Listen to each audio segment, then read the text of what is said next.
ৰোগীয়া মাতৃৰ লগত ৰখীয়া হৈ 6 মাহ ধৰি হস্পিটেলতে পঢ়িছিল এজন ছাত্ৰই। পঢ়া শুনা সেয়াই ৰাতি সময় পাওঁ, ৰাতিয়ে পঢ়োঁ আৰু মা ওচৰতে থাকে। মাক দৰকাৰ পৰিলে বাথৰুম চাথৰুম লৈ যাব লাগিলে মেডিকেলতে পঢ়িছিলোঁ। নিশা হস্পিটেলৰ কোঠাতে পঢ়ি 84% নম্বৰ লাভ কৰিলে ছাত্ৰজনে। নমস্কাৰ, মোৰ নাম আফৰাজ আহমেদ। মই কমাৰ্চ ষ্ট্ৰীমৰ পৰা BBA কলেজত পাৰ্চেণ্টেজ 84। এওঁ ব্ৰহ্মপুত্ৰ ভেলী একাডেমীৰ ছাত্ৰ আফৰাজ আহমেদ। বহু কষ্টৰে আফৰাজক পঢ়োৱাৰ লগতে আফৰাজৰ মাতৃৰ চিকিৎসাও কৰি গৈছিল পিতৃয়ে।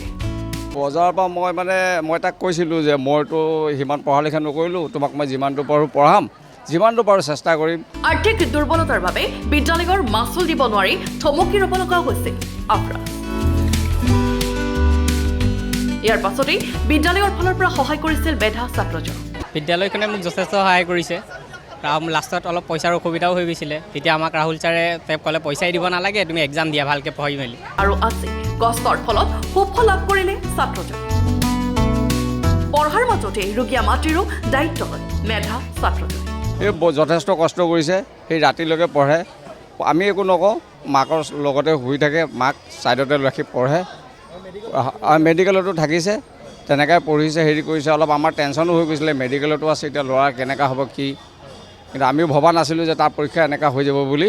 এতিয়া আফৰাজৰ সপোন এজন সুনাগৰিক হৈ পিতৃ মাতৃক সুখত ৰখাৰ। মা দেউতাক সদায় সুখত ৰাখিব লাগিব, সেয়াই সপোন আৰু তাৰ বাহিৰে একো সপোন নাই। Bureau report, Lakhimpur.